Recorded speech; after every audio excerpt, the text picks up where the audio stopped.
Bharat news 44।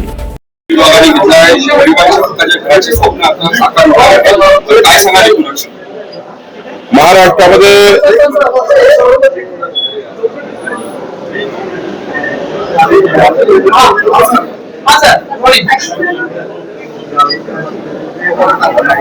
माननीय मुख्यमंत्री देवेंद्र फडणवीस जी यांनी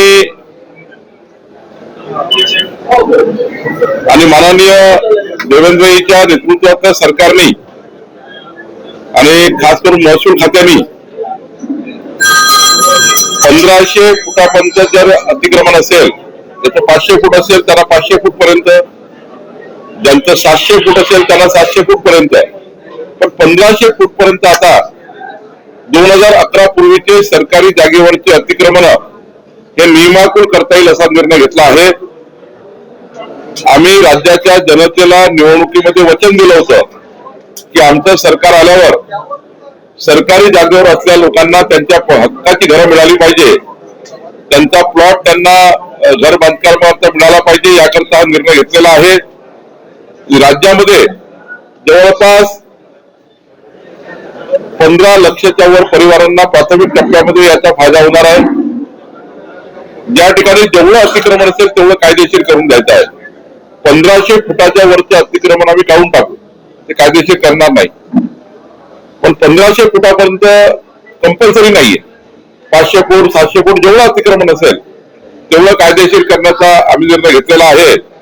आणि यापूर्वी प्रधानमंत्री योजनेचे घर मंजूर झालं त्यांनाच पट्टा मिळत होता, आता सरसकट सर्वांनाच पट्टे वाटप करण्याचा निर्णय महाराष्ट्र सरकारने घेतला आहे, महसूल खात्याने घेतलेला आहे। आणि यामध्ये लोकांना आता गरीब माणसांना त्यांच्या हक्काची घरं मिळणार आहेत। यानंतर पट्टा मिळाल्यानंतर फक्त 1000 रुपयामध्ये त्यांची रजिस्ट्री करून देण्याचा निर्णय हाही सरकारने घेतलेला आहे।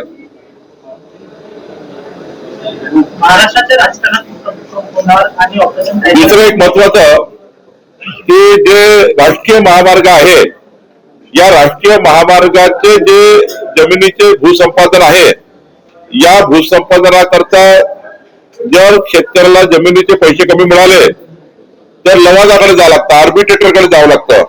या राज्यामध्ये आर्बिट्रेटरच्या नियुक्त्या खूप दिवसापासून प्रलंबित होत्या आणि त्यामुळे 28,000 प्रकरण शेतकऱ्यांचे ते लवादाकडे आर्बिट्रेटरकडे होते। आता आम्ही या ठिकाणी 57 लवादाची नियुक्ती केली, 57 आर्बिट्रेटरची नियुक्ती केली आणि पुढच्या 3 महिन्यामध्ये या सर्व शेतकऱ्याच्या केसेस आता अंतिम होतील, याकरता निर्णय सरकारने घेतला आहे।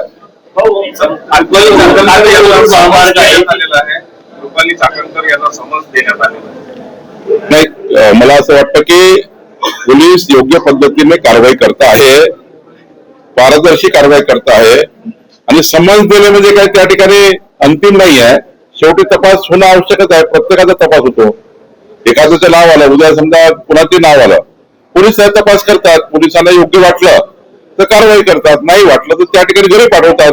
त्यामुळे समज म्हणजे खूप काही भूकंप पडला असं नाहीये, समज सर्वांना देत राहतात। त्यामुळे समजवर काय कारवाई होईल त्यामध्ये त्यांच्या बयानामध्ये, त्यांच्या पोलिसांच्या चर्चेमध्ये, पोलीस जेव्हा बयान घेतील किंवा जे काही पुढच्या काळात त्या केसमध्ये तथ्य समोर येतील त्यावर पुढची कारवाई होत असते। राष्ट्रवादी आमदार सुनील शेळके त्यांनी पण एकदा मत मांडलं की त्यांनी राष्ट्रवादी एकत्रित वेळ विकून केलेलं आहे। कुठेतरी दोन राष्ट्रवादीमध्ये असा एक मतप्रवाह वेगवेगळ्या पाहायला मिळतो की दोन्ही राष्ट्रवादीने एकत्र यायला पाहिजे। भारतीय जनता पक्षाचे निर्णय करण्याचे अधिकार आम्हाला आहे। राष्ट्रवादी काँग्रेसने कोणाकोणाने एकत्र यावं, कोणी नाही यावं, यामध्ये भारतीय जनता पार्टीच्या कुठल्याही कार्यकर्त्यांनी आणि मी बोलणं काही औचित्य नाही। त्यांचा निर्णय त्यांनी घ्यावा, काय एकत्र यायचं नाही याचं त्याबद्दलचा निर्णय त्यांनी घ्यायचा आहे। विरोधी पक्ष टीका करत आहे की भुजबळ यांनी सांगितलं की कमतरता आहे महाराष्ट्रामध्ये गॅस संदर्भात, एलपीजी संदर्भात आणि मतभेद राज्य सरकारमध्ये दिसून येत आहे। गुजरातमध्ये नोटबंदीच्या वेळेस सुद्धा लोक लाईनीमध्ये लागले तेव्हा सुद्धा मरण झाला, कोरोना काळात सुद्धा झाला, अशी परिस्थिती काहीशी गुजरातमध्ये झाली आणि महाराष्ट्रात। मी स्पष्टपणे सांगतो, कुठेही एलपीजी कमी नाही, कुठेही पंपावर पेट्रोल कमी नाही, फक्त कुणीतरी एक पुडी सोडली, घाबरवलं सोशल मीडियाच्या माध्यमातून, त्यामुळे रंगाच्या रांगा काही डबकी घेऊन काही हे घेऊन साठवणूक करण्याकरता, साठा तयार करण्याकरता। घरी समजा माझ्याकडे सिलेंडर असेल 8-10 माझ्याकडे, तर मी माझे सर्व सिलेंडर भरून ठेवण्याच्या चक्करमध्ये आहे। माझ्याकडे 4 सिलेंडर आहेत, 4ही सिलेंडर भरून ठेवायचे. यामुळे रांगा लागतात आहे. जे लोकांना असं वाटतं पुढच्या महिन्यात काय होईल, 8 दिवसांनी काय होईल, 10 दिवसांनी काय होईल. आता पेट्रोलच भरून ठेवायचं 100 लिटर घरी. आता मात्र काल परवा त्या अमरावती रस्त्यावर पूर्ण पेट्रोल पंप खाली आहे. आधी लोकांनी खूप भरून ठेवलंय. त्यामुळं साठेबाजी सारखा प्रकार करू नये, घरी काही भरून ठेवू नये. आणि त्यामुळं कुठलेही एलपीजी सिलेंडर आता कमी नाही होणार. त्या ठिकाणी सरकारने तशी व्यवस्था उभी केलेली आहे. आणि खऱ्या अर्थाने कुठल्याही पद्धतीने त्याच्या अफवा सुरू आहेत. मीडियाच्या मित्रांना माझी विनंती आहे, सोशल मीडियाला विनंती आहे की जनतेला घाबरावेल असं कुठलंही स्टेटमेंट करू नका. अशा कुठलाही तुमच्या सोशल मीडियाचा वापर करू नका. आपल्याकडे एखादं शस्त्र आहे सोशल मीडियाचं आणि मीडियाचं, त्यावर चुकीचा वापर होऊ नये. जनतेला कुठलाही घाबरू नये. या ठिकाणी पर्याप्त एलपीजी आणि पर्याप्त पेट्रोल डिझेल देशामध्ये आहे. राज्य सरकारने कर्जमाफीची घोषणा केली होती, एक डेडलाईन देखील फिक्स झालेली आहे. त्याची प्रक्रिया सुरू झाली आहे, स्क्रुटिनी केली जाणार होती. काय नाही, आता प्रवीण परदेशी समिती संपूर्ण या 2 लाख रुपयाची कर्जमाफी कशी असणार आहे. म्हणजे या राज्यातला अल्पभूधारक, अत्यल्प भूधारक जो व्यक्तीला कर्जमाफीची गरज आहे त्यांना कर्जमाफी झाली पाहिजे याकरता एसओपी तयार होत आहे. दांडग्या लोकांना ज्याच्याकडे गाडी आहे, घोडा आहे, बंगला आहे, फार्म हाऊस आहे त्यांना कर्जमाफी देऊन काय फायदा आहे. ज्या गरीब माणसाला कर्जमाफी दिली पाहिजे त्यांना त्याची एसओपी तयार करणं चालू आहे. आणि त्यामुळे मला असं वाटतं थोडा वेळ होईल, पण कमिटेड कर्जमाफी आम्ही करणार आहोत. कमिटेड कर्जमाफी माननीय मुख्यमंत्र्यांनी दिली आहे. महाराष्ट्राच्या राजकारणात मोठा भूकंप होईल, ऑपरेशन टायगर आणि तुतारी होणार असं ज्योती वाघमारे दावा केला. तुम्ही त्यांचाच बाईट घ्या. एक स्थानिक विषय, काटोल आणि वरुड सिमेंट रोडला मोठ्या भेगा पडल्या आहेत आणि दोन्ही जिल्ह्याचे पालकमंत्री आज माननीय नितीन गडकरी साहेबांकडे बैठक आहे. त्या बैठकीचा विषय मी घेतलेला आहे, कारण नॅशनल हायवेचा इश्यू आहे. आज मी बैठकीमध्ये घेणार आहे. मागच्या 1 महिन्यात कामठी रोडलाही 2-3 ठिकाणी असं झालाय आणि वरुडलाही झालाय, मुळशी वरुडला, काटोल वरुडलाही झालाय. संजय राउत ने कहा खराब मामले में 40 आमदारों के नाम आए, वो उजागर होना चाहिए. क्या संजय राउत ने कहा है 40 आमदार. मैंने नहीं सुना. मैंने नहीं सुना संजय राउत. सर एक ये था वो संजय राउत को सुनना काम आपका है, मेरा काम नहीं है. ममता बनर्जी ने सीआरपीएफ को धमकाया. कलकत्ता की जो चुनाव होने वाले हैं ममता बनर्जी चुनाव हार रही है भारी मतों से और बीजेपी अलायंस 51% वोट लेकर शहर लेकर जीत रहा है.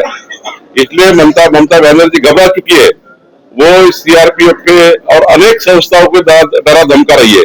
लेकिन चुनाव आखिरी का है, उनको समझ गया है और इसलिए जितना भी डरा धमकाना है वो डरा धमका ले, लेकिन वहां की जनता अब बीजेपी अलायंस को वोट देगी. अनिल देशमुखांची मागणी केली आहे. अनिल देशमुखांनी अशी मागणी केली आहे की चांदीवाल आयोगाचा जो अहवाल आलाय तो सार्वजनिक करावा, तो त्यांच्याशी निगडीत. ठीक आहे, त्यांची मागणी आहे, सरकार विचार करेल. मागे आता दीपक केसरकरांनी आता असं वक्तव्य केलं होतं की त्यांच्या कुटुंबाची काळजी वाटते. खरातच्या प्रकरणामध्ये उच्चस्तरीय चौकशा सुरू आहे. त्यामुळे खरातच्या प्रकरणामध्ये खूप जास्त मीडियाची बोलणी योग्य होणार नाही. त्यामुळं चौकशीला बाधा येतो. माझ्यासारख्या कार्यकर्त्यांनी मीडियावर काही बोलणे वारंवार खरातच्या प्रकरणात. त्यामुळं कधी कधी आपल्या स्टेटमेंट मधनं पोलिसांना किंवा तिथल्या कुठल्याही साक्षीदारांना कुठलाही त्या ठिकाणी असा वेगळा गैरसमज होऊ नये. त्यामुळं खरातचे प्रश्न या ठिकाणी विचारणं काही योग्य होणार नाही. मी काही उत्तर देणं योग्य होणार नाही. विजय वडेट्टीवार ने ऐसा आरोप किया है कि खरात प्रकरण में सरकार अपने मंत्री और विधायकों को बचाने के लिए एप्स्टीन के समान उसकी भी हत्या कर सकती है. मैं वही कह रहा हूँ कि भाई खरात के मामले में हाई लेवल की इंक्वायरी शुरू है.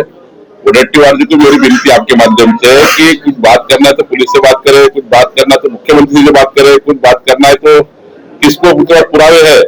वडेट्टीवार को खुला चैलेंज आपके माध्यम से. आप ये बात मीडिया पे ना करें.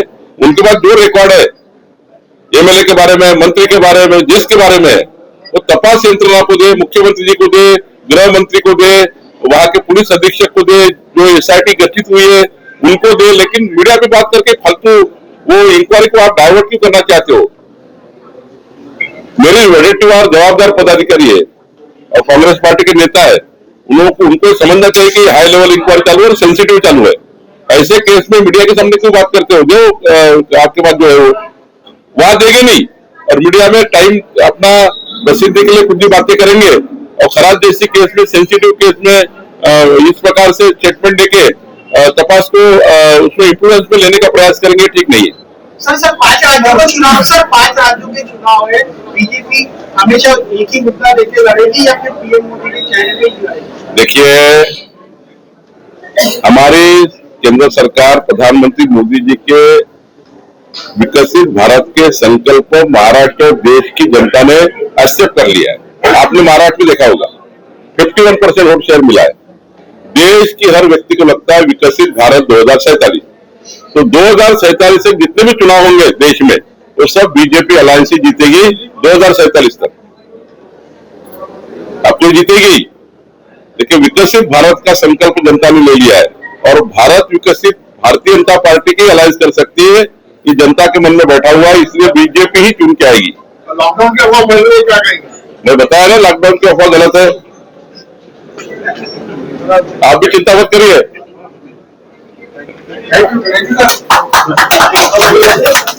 अशाच नवनवीन अपडेटसाठी बघत रहा भारत न्यूज 44।